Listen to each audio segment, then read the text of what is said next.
Hi everyone, Paul here again. Today I'm going to share with you some short Marilyn Burns activities. I created them on Jamboard for you to go ahead and use. So let's go ahead and get started. If you didn't get this link through my math website, just so you know, for future activities that I upload there, if you want to get there on your single sign-on, go Remote Learning Teacher, and then once in there, scroll down and you'll see curricular websites. Go ahead and click on math and it'll jump you to my math website. So for these activities, because these are going to be dealing with conditional thinking, I put them in strategic thinking, this tab up here. If you click there, scroll down, you'll see activities in here. One was Crayon Logic by Marcy Cook, and this one's going to be Coin Logic by Marilyn Burns. So in here you can see that I do a short Kahoot warm-up for you. You can also use that. Copied the link in there. And then I have, in this case, 4 examples of Coin Logic that are ready to use right away with your students. So you can take those and then build upon them as you see fit. And just also as a quick reminder, if you go back to home on the website, scroll down just a little bit, right in the text search, if you type in activities, those should pop up as well. So go ahead and keep that in mind. So let's get started.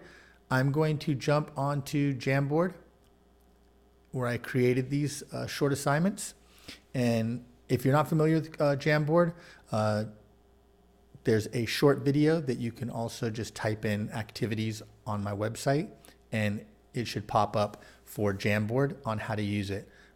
But just really quick, so you know, inside Google, it's pretty intuitive. You just go ahead and click New in your Drive, and then go down to More.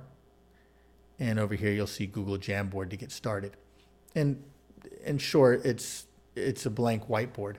The reason I like using this is because I can either share it with my students and then they can work on the Jamboard with me in real time. I can also share it with them as a copy inside of Google Classroom. So what I like to do is maybe give an example of the activity I'm going to do. Once we do that, I can then give them an assignment with the Jamboard that's already created. So there's no loss of content with them trying to build the Jamboard out. It's already built out for them and pushed out as a copy that they can then submit. So that's something to think about, because it is a Google product. It definitely works. It's more efficient and tends to have less hiccups than third-party programs, whiteboard programs, when you're pushing them out. Okay, with that said, this is the reason I like these are because, like Crayon Logic, they differ from your traditional word problems. They seem simple, but again, the students don't have the level of experience we have with this logical thinking. And it gives students access to solve traditional word problems, but in a fun, safe environment. So with these, here we're looking at money, we have conditional thinking, there's some images, and there's also some advantages with the drag and drop that the Jamboard allows you to do. So remember, as you go through these activities, let the students explain their reasoning, like number talks, accept all answers, and then let the conversation guide where the mathematics goes. And obviously, step in when you need to. So here, real quick, pretty intuitive. I put clues, and what I just show one clue, and for this one I have 6 coins. Start the discussion, let the students speak, and then move to clue 2. You just drag that down and clue 2 will be revealed. In this case I only have dimes and pennies. Have the discussion. As they're moving forward, if they feel they want to put coins in the circle, you know, let them do that. Maybe they're interacting with you or you're doing it for them as a demonstration.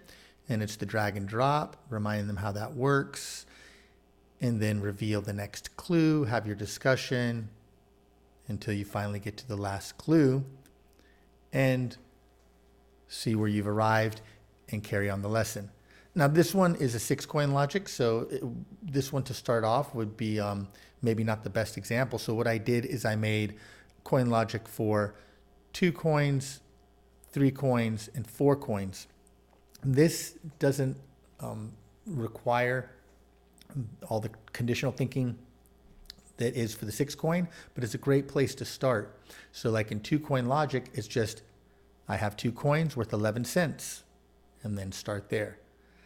Because if you can show them maybe 2 coin logic, and then you might want to push out a 4 or 6 coin logic as an assignment or as a group activity that they're going to do to turn into you, or even come back and present to the entire class themselves. So that is coin logic. Remember, you can easily share it in your Google Classroom and push it out as a copy to all your students, which I think is really cool, and again, works pretty seamlessly. And that's it. I hope you enjoy it, and take care of yourself.